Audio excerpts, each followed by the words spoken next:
இலக்கிய செயல்ல அடுத்து என்ன நடக்கலாம் அப்படின்னா, நம்ம கந்தசாமி கால் பண்ணி ரேவதிய கூப்பிட்டாங்க இல்லையா? ரேவதி, "சரிங்க சார், நான் வரேன் சார்ன்னு" சொல்லிட்டு கிளம்புறாங்க. ஆனா இலக்கியா யோசிக்கிறாங்க. "இல்ல அத்த, எனக்கு என்னமோ சரியா படல அத்த. இல்ல இலக்கியா, நாம இவ்வளோ தூரம் கஷ்டப்படுறதுலாம் வேஸ்ட்டா போயிடும். நான் இந்த ஒரு முறை மட்டும் போயிட்டு வந்துடுறேன்" அப்படின்னு சொல்லிட்டு ரேவதி கிளம்புறாங்க. இலக்கியா யோசிக்கிறாங்க. யோசிச்சுட்டு இலக்கியா என்ன பண்ணலான்னு தெளிவா ஒரு ஐடியா பண்றாங்க. இந்த பக்கம் ரேவதி கிளம்பி அங்க ஆபீஸ் போறாங்க. அப்ப எஸ்எஸ்கே, "கந்தசாமி, அந்த ரேவதி வருவா. ஆனா, நான் சொன்ன மாரி, அவ ரேவதிங்கிற விஷயம் அவளுக்கு தெரியக்கூடாது. அவள புஷ்பாவாவே நீ ஹேண்டில் பண்ணு. வந்த உடனே அவள டீ குடுத்து என் ரூமுக்கு அனுப்பு. மீதிய நான் பார்த்துக்கிறேன். ஆனா ஒண்ணு கந்தசாமி, இந்த விஷயம் எக்காரணத்த கொண்டும் இந்த ரேவதிக்கு தெரிஞ்சிடக்கூடாது. அவ புஷ்பாவாவே தான் இருக்கணும். நமக்கு அவ ரேவதிங்கிறது தெரிஞ்சது அவளுக்கு தெரியாம பார்த்துக்கோ. ஓகேவா?" "சார், நீங்க சொல்றது எனக்கு எல்லாமே புரியுது சார். ஆனா, எதுக்காக சார் நீங்க அவங்கள பார்த்து இப்படி பயப்படுறீங்க?" "யோவ் கந்தசாமி, உன்னை வச்சேன்னு வச்சுக்கயேன், பயப்படலையா? அவளை பார்த்து நான் பயப்படல. அவளை பத்தி உனக்கு சரியா தெரியாது. அவ ரொம்ப ரொம்ப மோசமானவ. அவ என்னையவும் என் கம்பெனியவும் அழிக்கும்னு நினைக்கிறாயா? அவ நம்ம எதிரி கம்பெனி. அந்த இலக்கியா இருக்கால." "ஆமா சார். அவங்க வீட்ல வேலை செய்ற ஒரு வேலைக்காரி அவ. அந்த வேலைக்காரிய வச்சு இலக்கியா, நம்ப ஆபீஸ்ல நம்ம என்ன பண்றோம், ஏது பண்றோம்னு வேவு பார்த்துட்டு இருக்காயா? அந்த டெண்டர் கைவிட்டு போச்சே, ஞாபகம் இருக்கா?" "ஆமா சார், ஆமா சார். அந்த டெண்டர் கைவிட்டு போனதுக்கு காரணம் கூட இவ தான்யா. இவ தான் இங்க சூழ்ச்சியம் பண்ணியிருக்கா. புரியுதா? இலக்கியாவும் கௌதமும் அந்த அளவுக்கு தெளிவா பிளான் பண்ணி நம்மள முட்டாளாக்கிட்டு இருக்காங்க. அது தெரியாம நாமளும் இத்தன நாளா இந்த ஆபீஸ்ல வேலை பார்த்துருக்கோம். இப்படி நம்மளுடைய பிசினஸ கெடுத்து நம்மள இந்த அளவுக்கு ஆளாக்குன அந்த இலக்கியா கௌதம பழிவாங்கறதுக்கு முதல்ல இந்த வேலைக்காரி புஷ்பான்னு உள்ள வந்திருக்காளே ரேவதி, அவ கதைய முடிக்கணும்யா. இவள வச்சு தான் அவங்க 2 பேருக்கும் சரியான பாடம் புகட்டும். புரியுதா? நீ போ. அவ வருவா. அவள்ட்ட கேஷுவலா பேசி ரிலாக்ஸா உள்ள அழைச்சிட்டு வந்துரு. மீதிய நான் பார்த்துக்கிறேன்" அப்படின்னு எஸ்எஸ்கே சொல்லவும் கந்தசாமி வெளிய போய் வெயிட் பண்ணிட்டு இருக்காரு. இங்க எஸ்எஸ்கே, "வாடி வா ரேவதி, உன்னையும் உன் புள்ளைய கதையும் முடிக்கும் தாண்டி நான் காத்துட்டு இருக்கேன். ஆனா அதுக்கு முன்னாடி நீ எனக்கே இவ்ளோ ஆட்டம் காட்டுறியா? உன்னை இதுக்கு முன்னாடி விட்டு வச்சேன்னா செட் ஆகாது. ரேவதி, இன்னியோட கதை காலிடி." இங்க எஸ்எஸ்கே வெயிட் பண்ணிட்டு இருக்கான். ரேவதி வராங்க. ரேவதிக்குள்ள இருந்தாலும் சின்ன ஒரு பதட்டம் இருக்கு. ஏன்னா, நம்ம லீவுன்னு சொல்லி எதுக்காக நம்மள கூப்பிடணும்? இவ்வளோ பேர் இருக்கும்போது நம்ம தான் வரணுமா என்ன? அப்படிங்கிற பதட்டத்தோடயே நம்ம ரேவதி வந்துட்டுருக்காங்க. ரேவதி உள்ள வந்தோனே கந்தசாமி பார்த்துட்டு, "வா ரேவதி." "சார், சாரி புஷ்பா, வா உள்ள வா" அப்படின்னு சொல்லவும், ரேவதிக்கு சந்தேகம் அங்கேயே அதிகமாகுது. "என்னது இவர் ரேவதின்னு சொல்றாரு?" அப்படின்னு சொல்லிட்டு, "புஷ்பா, ஆ இங்க வா. இந்த டீ எல்லாம் எடுத்துட்டு போயிட்டு கான்ஃபரன்ஸ் ரூம்ல மீட்டிங் நடக்க போகுது. அங்க குடுக்கணும். அதுக்கு முன்னாடி சார் வந்துட்டாரு. நம்ம எம்டி சார் உள்ள தான் இருக்காரு. முதல்ல கொண்டு போய் இந்த டீய எம்டி சார்ட்ட குடுத்துட்டு வா. போ." "இல்ல சார், மீட்டிங் நடக்கும்போது எம்டி சார் எப்படி இங்க இருக்காங்க?" "இங்க பாரு புஷ்பா, இதெல்லாம் நமக்கு எதுக்கு புஷ்பா? மீட்டிங்ல வேற யாரோ பேசுறாங்க. இவரு இப்போ ரூம்ல தான் இருப்பாரு. கொஞ்ச நேரம் கழிச்சு தான் அவரு மீட்டிங்க்கு போவார் போல. அப்ப போகும்போது நாம எல்லாருக்கும் கொண்டு போய் மீதிய குடுக்கலாம். நான் அது வரைக்கும் அரேஞ்ச் பண்ணிட்டு இருக்கேன். நீ போய் இந்த டீய எம்டிட்ட குடுத்துட்டு வந்து மீதி நாம அரேஞ்ச் பண்ணிக்கலாம். போ" அப்படின்னு சொல்லி சொல்லவும், உடனே புஷ்பா அவங்க தலையில போற அந்த கிளவுஸு, மாஸ்க்கு, கிளவுஸ்லாம் போட்டுட்டு கிளம்புறாங்க. நம்ப கந்தசாமி பொண்ணு, "ஏன் புஷ்பா மாஸ்க்லாம் போடுற? இங்க யாரும் இல்ல. நம்ப எம்டி மட்டும் தான் இருக்காரு. அதனால மாஸ்க் தேவையில்லன்னு நெனைக்கிறேன்." "இல்ல சார், சார் ரொம்ப ஹைஜீனிக்கானவர்ல. ஏதாவது சொல்லுவார் சார். நான் மாஸ்க்கே போட்டுக்கிறேன் சார்" அப்படின்னு சொல்லிட்டு ரேவதி மாஸ்க்க போட்டு போறாங்க. கந்தசாமி பொண்ணு, "போ புஷ்பா போ. உனக்கு இன்னியோட உன் கதை முடிய போது. நீ மாஸ்க்க போட்டாலும் சரி, போடலனாலும் சரி. நீ யாருன்னு தான் எம்டிக்கு தெரிஞ்சு போச்சே. உன்ன வச்சு செய்ய போறாரு" அப்படின்னு இங்க கந்தசாமி நெனச்சுட்டு நின்னுட்டு இருக்கான். ரேவதி உள்ள போறாங்க. "சார்" அப்படின்னு கூப்பிடவும், "ஆ வா புஷ்பா, வா வா. என்ன புஷ்பா, உடம்பு சரியில்லையாமே? உடம்புலாம் பரவாயில்லையா இப்போ? காசு பணம் தேவையா உனக்கு?" "இல்ல சார், அதெல்லாம் ஒண்ணும் பிரச்சனை இல்ல சார். நல்லா தான் சார் இருக்கேன் இப்போ." "சரி, சரி புஷ்பா. அப்புறம் உட்கார் புஷ்பா அதுல." "சார், பரவாயில்ல உட்கார் புஷ்பா." "இல்ல சார், பரவாயில்ல சார்." "ஏன்? புஷ்பாவா உட்கார மாட்டியா? அப்போ ரேவதியா உட்காருறியா?" அப்படின்னு கேட்டதும், ரேவதி செம்ம ஷாக்கா வராங்க. "ஏய், என்ன அப்படி பார்க்குற?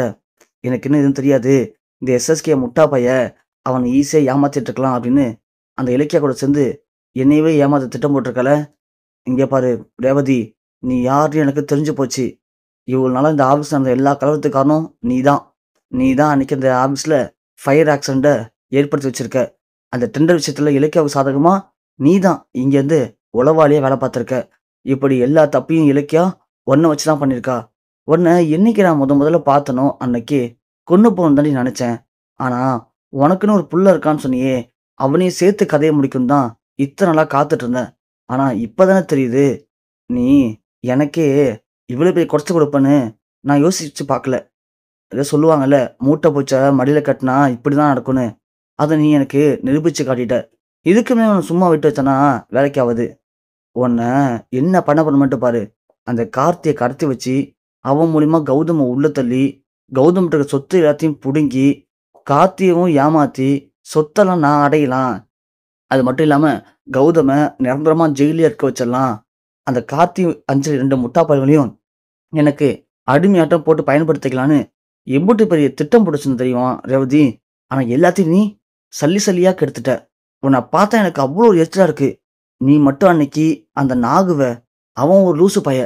என்கிட்ட காசு வாங்கிட்டு கார்த்திய கடத்திட்டு, நான் சொன்ன மாரி கார்த்திய கடத்த சொன்னது அந்த கௌதம் தான், இலக்கியா தான்னு அழகா தெளிவா திட்டம்லாம் போட்ட மாரியே அந்த கார்த்திய நம்ப வச்சுட்டான்.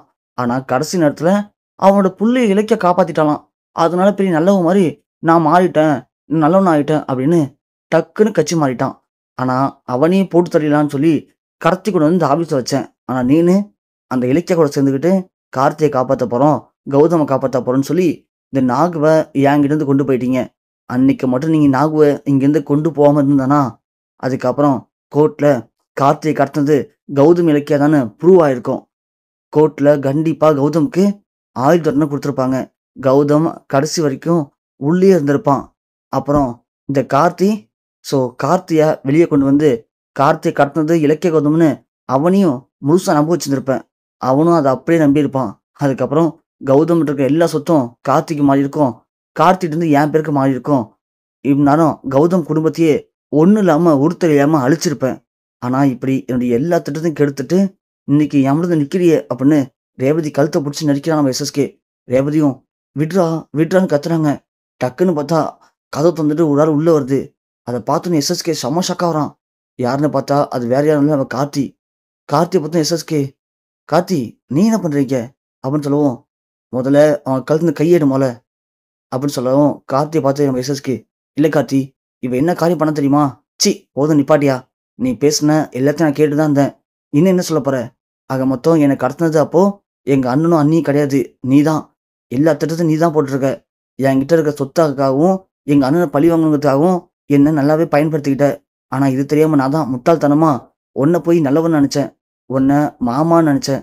எங்க அண்ணன் தான் மோசமானவன்னு நெனச்சு, எங்க அண்ணனுக்கு எதிரா நானே என்னலாம் பண்ணக்கூடாதோ எல்லாத்தையும் பண்ணிட்டேன்.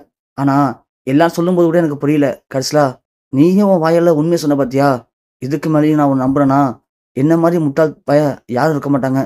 உன்ன என்ன பண்றேன்னு மட்டும் பாரு" அப்படின்னு சொல்லிட்டு கார்த்தி கிளம்பும்போது எஸ்எஸ்கே உடனே, "ஏய் கார்த்தி, என்ன நீ என் கூட சேர்ந்துட்டியா?" அப்படின்னு சொல்ல, அப்பதான் கை தட்டுறாங்க ஒரு ஆளு. யாருன்னு பார்த்தா நம்ம இலக்கியா. கை தட்டியே உள்ள வராங்க. "என்ன எஸ்எஸ்கே, கார்த்தி என் கூட சேரல. கார்த்திய சேர வச்சிருக்கோம். நீ மட்டும் தான் மாஸ்டர் பிளான் போடுவியா? ரேவதி அத்த தான் புஷ்பான்னு தெரிஞ்சு போய் தான் அவன உள்ள வர வச்ச. அதான் நான் அதுக்கு முன்னாடி பிளான் பண்ணி கார்த்திய இங்க வர வச்சேன். ஏன்னா எப்படியும் உன் வாயாலேயே எல்லா உண்மையும் சொன்னான்னு வச்சுக்கயேன், அப்பயாவது கார்த்தி புரிஞ்சுப்பான்னு தான் வர வச்சேன். நான் நெனச்ச மாரி நீ எல்லாத்தையும் உன் வாயாலேயே சொல்லி முடிச்சுட்ட. இது போதும் எங்களுக்கு. இதுக்கு மேல எதுவும் தேவையில்ல. உன்னை இனிமே நான் என்ன பண்ண போறேன்னு மட்டும் பாரு" அப்படின்னு சொல்லிட்டு சொல்ல, எஸ்எஸ்கே உடனே, "ஏய், உங்க 3 பேரும் என்ன பண்ண போறேன்னு மட்டும் பாரு" அப்படின்னு தாவும்போது நம்ம ரேவதி எஸ்எஸ்கேவ புடிச்சு தள்ளி விடுறாங்க. எஸ்எஸ்கே ஓடி போய் அந்த சேர்ல விழுந்து கீழ விழுகுறாரு. உடனே இந்த 3 பேரும் வாங்க இங்கேருந்து தப்பிச்சிடலாம்னு சொல்லிட்டு நம்ம எஸ்எஸ்கே ரூம் கதவ மூடிட்டு அங்கேருந்து தப்பிச்சும் போறாங்க.